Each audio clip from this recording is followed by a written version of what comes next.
స్వామి దగ్గర మొట్టమొదటిసారి 1964 నా నవంబర్లో వెళ్ళా. అప్పుడు స్వామి దగ్గర వేద పాఠశాలలో ఆంజనేయులు గారి పిల్లలు చదువుతున్నారు. వాళ్ళని తీసుకెళ్ళి దిగబెట్టి రమ్మని పంపించాడు ఆయన. ఆ విధంగా ఆయన స్వామి తాలూకా దీనికి పంపించారు. స్వామి అప్పుడు ఊర్లో లేరు.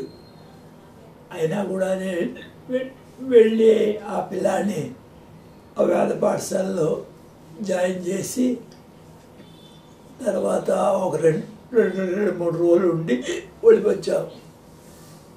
ఆ తర్వాత మళ్ళీ నెక్స్ట్ ఇయర్ 65 స్వామి మా అబ్బాయికి పెద్ద అబ్బాయికి 9 ఏళ్ళు ఒడుగు చేశారు. 440 ఒడుగులు చేశారు. అందులో మా బాబుకి ఒకడు. అయితే స్వామి అప్పుడు దగ్గరుండే అంతా చేయించారు. బాగా దర్శనం అయింది, అంత అయింది. మా తమ్ముడికి మా అబ్బాయికి ఇద్దరికి మా దంపతులు చేసాం. అయితే అప్పుడు చాలా బాగా స్వామి తాలూకా దగ్గర ఉండే అవ్వడం అంతా అయింది. అది అయిపోయిన తర్వాత స్వామికి పాలవంచలో ఉన్నప్పుడు వెళ్ళాము. మళ్ళీ తర్వాత వెళ్తూనే ఉన్నాం, వస్తూనే ఉన్నాం. ఈ భజనలు అవి చేసుకుంటున్నాం. అయితే స్వామి అంటే మాకు మొట్టమొదటి నుంచి మాకేం తెలీదు. అసలు ఆ సాయిబాబా గురించి తెలీదు, వీరి గురించి కూడా తెలీదు. కానీ అక్కడ హాస్పిటల్లో భక్తులు కొంతమంది స్వామి దగ్గర ఉండి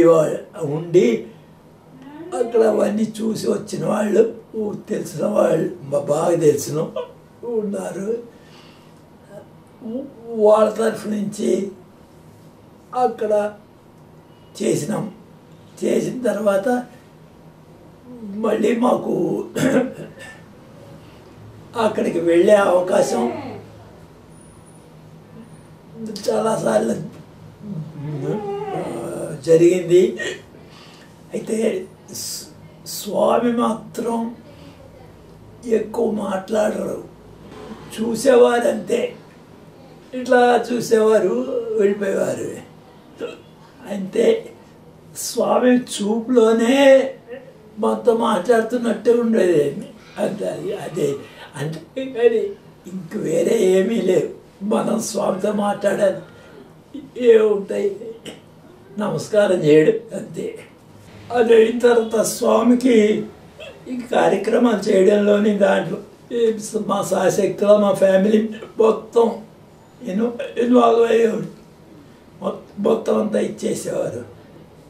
తర్వాత ఈ స్వామి గురించి చెప్పాలంటే వారికి స్వామి వాక్యాలు అంతే. కానీ మనమేం కల్పన చేయడం కానీ లేకపోతే ఏదో పట్టుకొచ్చి అక్కడ లేని విషయాలు కల్పించడం కానీ ఏమి లేవు. స్వామి మనకి ఉంటే ఇంకా కల్పనలన్నీ అనవసరం. అయితే చేసాం. స్వామికి బాల వికాస్ గురువుగా కూడా నేను చాలా రోజులు చేసాము. పిల్లల చేత స్వామి ఇచ్చిన నాటికలు అవి వేయించి జటిలుడు ఒకటి నాటకం, నిజాయితీ అని ఒకటి, అది తర్వాత ఇట్లాంటివే పిల్లల చేత డ్యాన్సులు, కృష్ణుడు రాధాకృష్ణులు ఇట్లాంటివన్నీ వేయించేవాళ్ళం. రామచంద్రరావు గారి అబ్బాయి చంటివాడు, ఆ అబ్బాయిని స్వామి పుట్టినప్పుడు ఏమిటి విశేషం జరిగింది అనే విషయంలో ఆ ఉయ్యాల్లో ఆయన ఉన్నట్టుగా నాగుబాము పడగ విప్పి ఆడినట్టుగా స్వామికి అవన్నీ కల్పన చేసి ఆ పడగ విప్పి ఆడినట్టుగా ఆ పిల్లాడు అక్కడ ఉన్నట్టుగా అవన్నీ మనం కొన్ని కల్పన చేయాల్సి వస్తుంది. స్వామికి పడగ విప్పి ఆడి పాము అది తీసుకురావాలంటే ఎక్కడవుతుంది? అది కాదు, మనం తయారు చేసి పెట్టి అవన్నీ తీసి చేస్తే చూసిన వాళ్ళందరూ చాలా బాగా వచ్చింది, స్వామి పుట్టినప్పుడు పాము పడగ విప్పి ఆడినింది పురిట్లో అని చెప్పి రాసి ఉన్నది ఏదైతే ఉందో అది యాక్చువల్గా కళ్ళకు కనబడినట్టుగా మనం తయారు చేసి పెట్టాం. అయితే స్వామి కల్పన స్వామిగా అది కాకపోతే మనకే వస్తుంది, ఏమి రాదు. ఏదో మనం నమస్కారం చేయడం వాక్యం ఇవ్వడానికి కూడా స్వామి. ఇప్పుడు తీసేటప్పుడు కూడా వెక్కిళ్ళు మాట్లాడి ఆగిపోతాయి, వెక్కిళ్ళు వచ్చి చెప్పనివ్వదు, ఆపేస్తుంది. పాట పాడదామన్నా పాట పాడితే బాగుంటుంది అని అందరూ అంటారు. నేను పాడితేనే బాగుంటుంది అని అంటారు. అందులోని స్వామి తలక వీటి పాడుతూ ఉంటే ఇదిగా ఉంటుంది, ఇంప్రెసివ్గా ఉంటుంది. శివుడి మీద పాడినా అమ్మవారి మీద పాడినా ఇట్లా. అయితే ఒకటి తమాషాగా మామూలుగా ఒకరింట్లో రాజుగారి ఇంట్లో భజన సాయంకాలం పెట్టారు. భజన పెడితే ఆయన పాపం చాలా ఇంట్రెస్ట్గా మైకు అవి అన్నీ పెట్టించుకొని పాడపాడి దానికి సరిపోను అందరినీ ఏర్పాటు చేసి అది ఏర్పాటు చేశారు.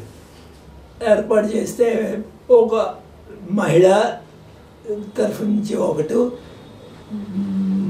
మగవాళ్ళ తరఫు నుంచి ఒకళ్ళు పాట అట్లా ఆల్టర్నేటివ్గా మనం పుట్టపర్తిలో చేసేటట్టుగా వేరే చోట చేసినట్టుగా పెట్టాం. అలా పెట్టి చేస్తే రెండో పాట మూడో పాట అమ్మవారి పాట వచ్చింది. అయితే రాజుగారి ఇంట్లో బర్రెలు ఉన్నాయి, పాలు పితుకు అమ్ముతుంటారు. ఆయన అగ్రికల్చర్లో పనిచేస్తాడు, అయినా కూడా పాలు అమ్ముకుంటారు వాళ్ళు. వాళ్ళది ఇక్కడ కాదు, ఆంధ్ర.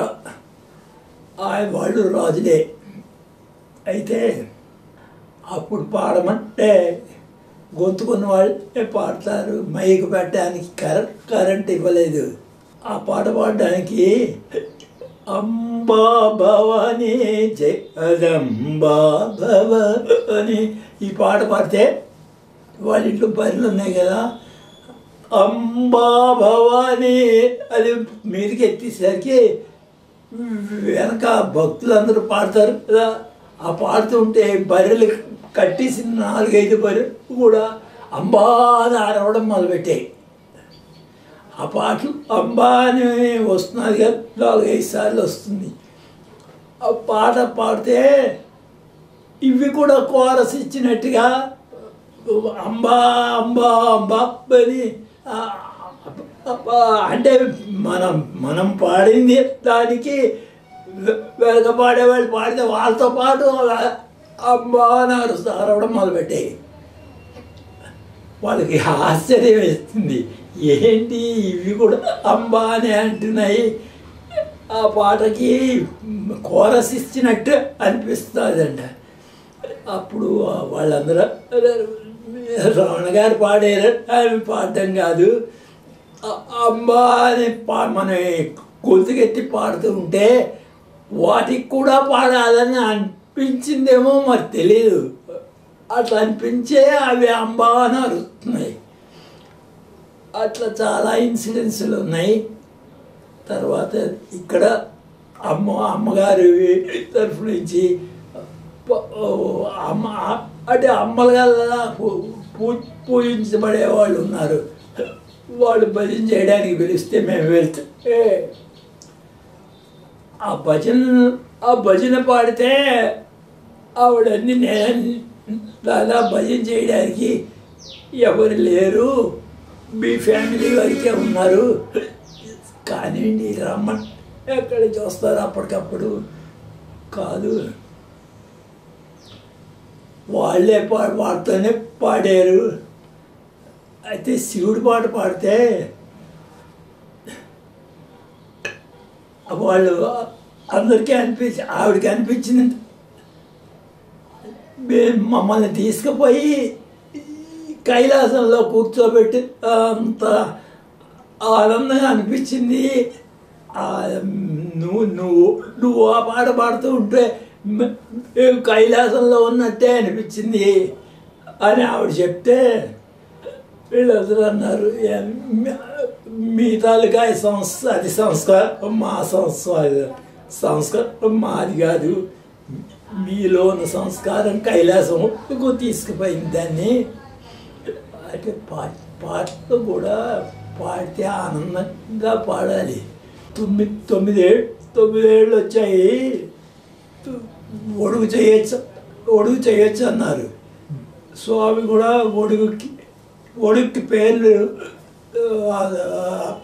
అప్లికేషన్ పెట్టమన్నారు, పెట్టారు. మేము కూడా పెట్టాం. అమ్మగారు ఉండేది పెద్ద ఆవిడ. అవన్నీ మా తమ్ముడు ఉన్నాడు, ఆయనకి 22, 23, 24 ఏళ్ళు ఉన్నాయి. కానీ మా నాన్నగారు చనిపోవడం వల్ల వాడి కొడుకు చేయడానికి వీలు కాలేదు, నాకు పెళ్లి కాలేదు అప్పటికి. అయితే అయినా కూడా గొడుగు అక్కడ స్వామి చేస్తున్నారు కాబట్టి మనం పెడదామని చెప్పి తీసుకెళ్ళి పెట్టాం.